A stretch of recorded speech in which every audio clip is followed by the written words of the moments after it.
yang di package sebagai seperti gold paper. At the end of the day, the intrinsic value is zero and that is a scam. Jadi ya Iya. hati-hatilah. I think it's good, but of course hati-hatilah dalam hal itu. Oke, oke, oke. This is very interesting for me. So, Koken, kalau ditanya lagi ya, metode stock picking Koko itu kayak gimana kok? Aku biasanya suka stock picking yang number one, the stocks I must be comfortable in holding the stocks. I must be comfortable. And how can I define being comfortable? Of course, yeah, I'm familiar with the stocks, datanya jelas, company-nya benar, track record-nya ada. That is my definition of being comfortable. Dan yang kedua, of course ya, I want to see potentials. Contoh, one of the biggest potential that we would like to see one day, it will be electric vehicles, for example. Ya, sekarang pertanyaannya, apakah dunia kita ini akan menuju ke mobil listrik? The answer is yes. Orang-orang sekarang start to adapt for these electric vehicles. Ya, itu akan menjadi salah satu stok yang akan aku pick lah gitu. For example, Tesla. That will be in my watch list stock, definitely. Dan at the end of the day, of course, I must see their result, their earnings, their what are they currently doing. Mereka misalnya bikin pabrik baru. Of course, that will be a relevant news for me to understand. And I'm curious about it. Karena ya aku mau beli Tesla stocks. Atau mungkin Apple misalnya. I believe that all of you know, some of you know, most of you know, Apple akan punya WWDC again kan di tanggal 7 September. Yeah. And they will unveil new iPhone, new iPad, new iWatch, Apple Watch katanya. Yeah, most likely Apple stock will have a lot of volatility on that day. Ya gitu aja. Nah, kalau misalnya kalian pengen beli Apple stocks, ya mungkin itu salah satu momen yang bagus untuk melihat seberapa respon market terhadap Apple products itu masih bagus atau enggak gitu. Oke. Kok aku mau nanya juga nih. Kalau Koko itu bukan kadang-kadang sih, maksudnya hampir lah ya, mostly itu kalau put awaiting in one investment itu, kira-kira itu Koko dari cash yang Koko punya, itu Koko taruh 25% kah, 50% kah di dalam satu investment itu, kira-kira seberapa dibanding risk-nya sih? Bisa diulangin lagi?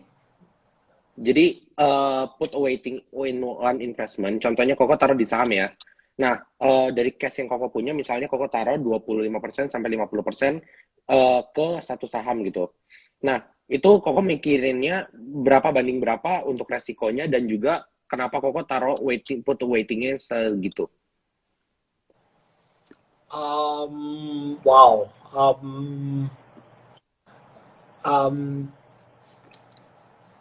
Apa ya aku bilang, kalau misalnya kita mau all in, at the end of the day, let's talk about some numbers lah ya.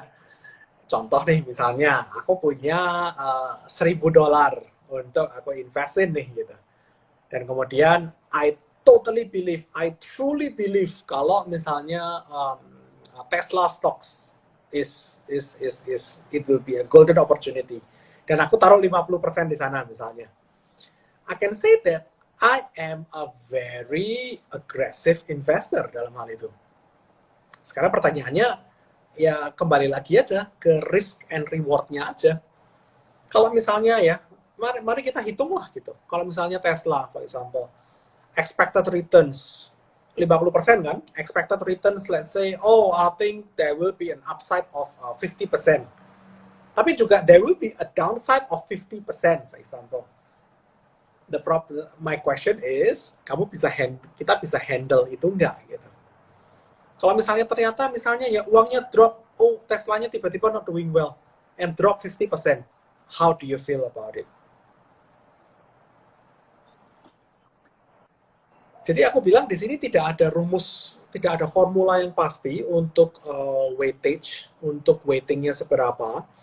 Cuma kalau misalnya memang para baby ini misalnya ya pemula, investor yang baru saya mau coba-coba, aku bilang mungkin diversification is key. Jadi cobalah untuk lebih diversification dulu sampai akhirnya kalian tahu persis dan very familiar and very comfortable in holding one stock. Karena itulah kemudian kita bisa increase the weightage. Kalau boleh aku kasih contoh, Steven? Iya, halo, sorry. Ya. Oh, oke. Kalau misalnya aku boleh kasih contoh, salah satunya boleh. Warren Buffett. Oke. Warren Buffett? Oh, iya.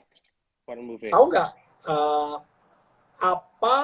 stok apa yang menjadi portfolio holding terbesarnya Warren Buffett? Coca-Cola? Coca-Cola is one of the biggest. The second one is the Apple, right? Apa?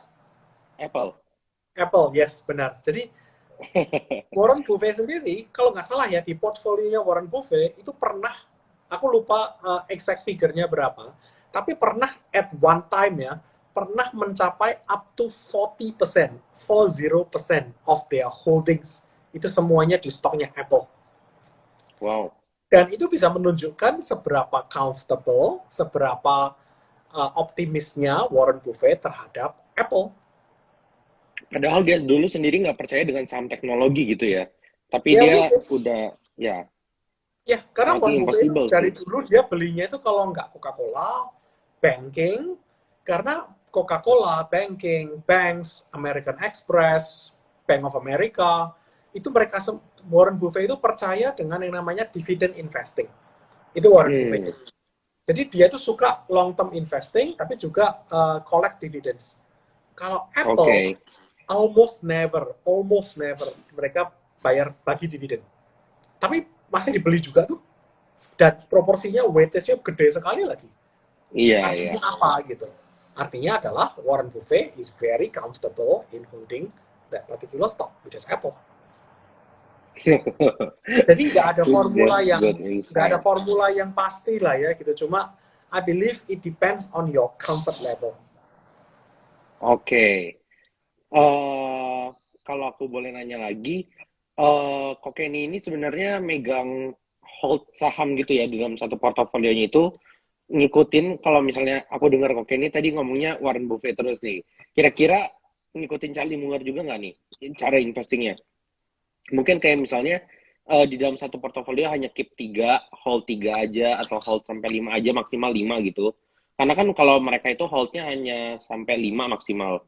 Nah, Kokeni sendiri ikutin contoh seperti itu, atau memang yang trader yang ngumpulin banyak, terus cuan, abis itu dijual semua, atau gimana?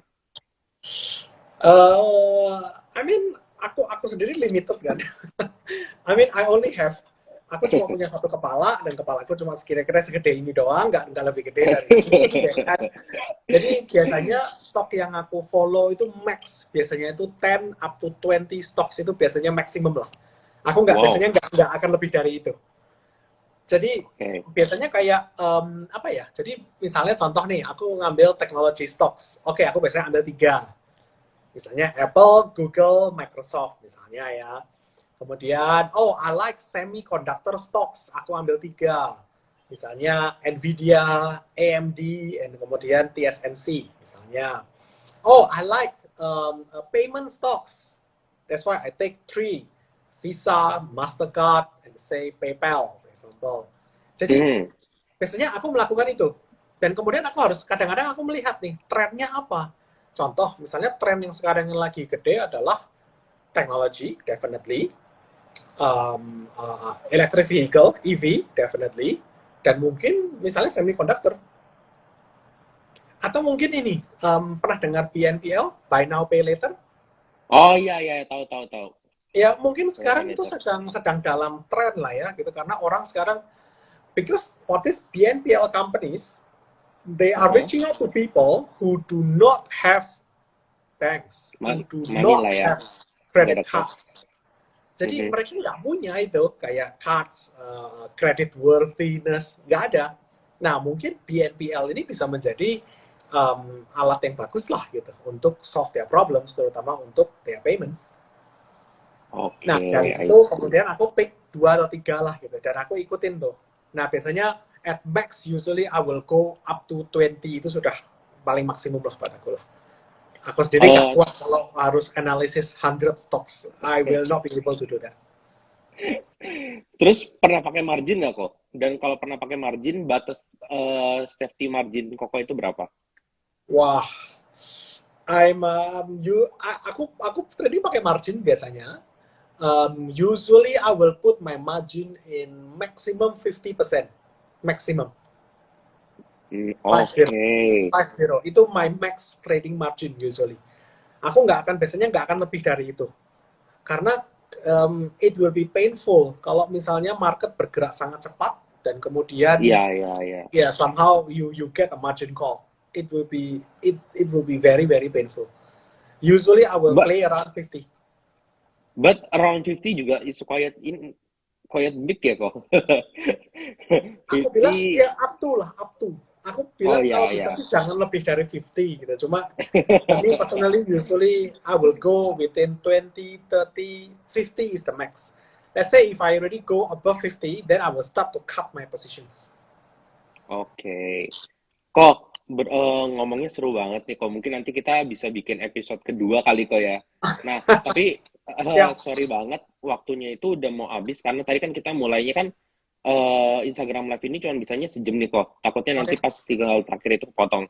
Nah, mungkin ini ada pertanyaan terakhir aja dari Ko Andrew. Dia bilang, are you comfortable enough to buy non-dividend stock? Kok Ken? Dia bilang gitu.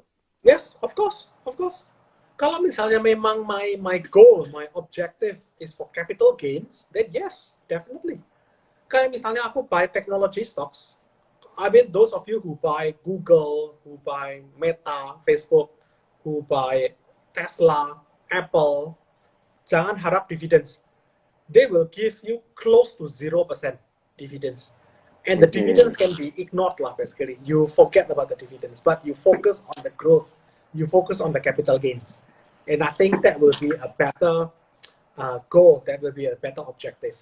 Tapi kalau misalnya memang objektifnya itu untuk long term investment and you do not really want to have a lot of volatility in your portfolios, ya buy defensive stocks yang memberikan dividends. Kayak misalnya seperti ya Coca-Cola tadi salah satunya, atau mungkin banks, financials generally they are well known to give a generous dividends. Jadi ya punyalah portfolio seperti itu. Because at the end of the day, my last advice, my last tips will be try to do self-assessment for yourself, dan kemudian kita Oke. tahu metode investasi kita itu seperti apa, kita ini sukanya seperti apa, risk appetite kita seperti apa, dan dari situ setelah kita mendapatkan semua those kind of self-assessment, then we make a decision. Barulah kita jadi tahulah gitu, oh objektif kita ini, risk assessment kita ini, jadi kita tahu gitu loh. Jadi ketika kita invest itu juga kita we do it with the comfort lah gitu, nggak sekedar ngawur investasi atau mungkin ikut-ikutan temen aja. Gitu. Jadi at the end of the day, depends on your goal, depends on your objective. Ya, ya, I agree banget sih waktu itu. Mungkin abis ini aku bakal kirim email ke Mark Zuckerberg nih. Kayaknya 1 jam itu nggak puas ya kok ya.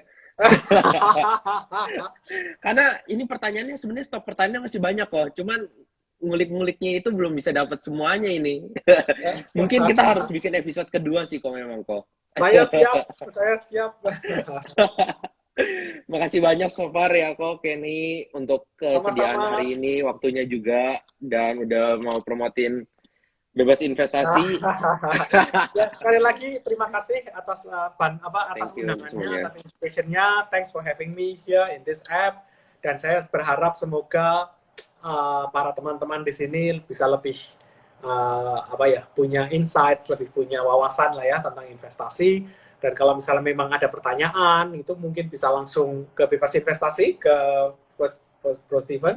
Atau kalau misalnya you want to know more about some investment, about some